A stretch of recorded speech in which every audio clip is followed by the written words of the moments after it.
दीपा भाऊ,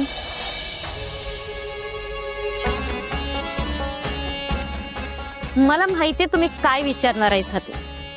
आता तुम्ही एक सगळे संबंध तोडून टाकलेत हो, पण या घराची जबाबदारी कोणीतरी घेतली पाहिजे की नाही? सगळ्यांनीच हात वर करून कसं चालेल? काय म्हणायचंय काय तुला दीपे? मला आमंत्रण आलं. कोणाकडून? दामिनी मुजुमदारांकडून. गौरीच्या हळदी कुंकवासाठी बोलवले त्यांनी. आता तुम्ही माणुसकी सोडून त्या धैर्य मुजुमदारांचा अपमान केलाच आहो, पण दामिनी मॅडमनी माणुसकी सोडली नाही.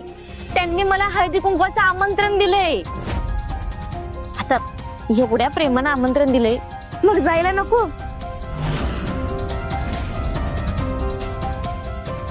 बर, मी येते, नाहीतर उशीर व्हायचा.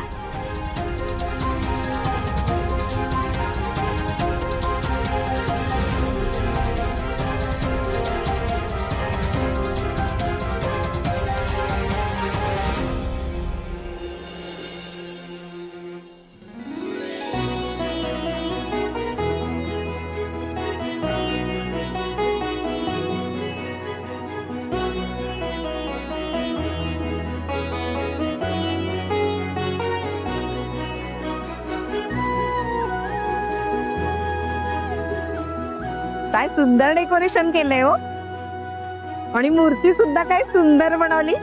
पोरीच्या हातात कला. पोरीच्या हातात नुसती कला नाही, तर तिच्या हाताला चव पण तेवढीच आहे. खरंय ह.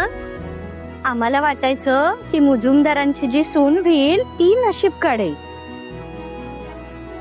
पण इथं तर सावीसारखी सून तुम्हाला मिळून मुजुमदारांनीच नशीब काढलंय की.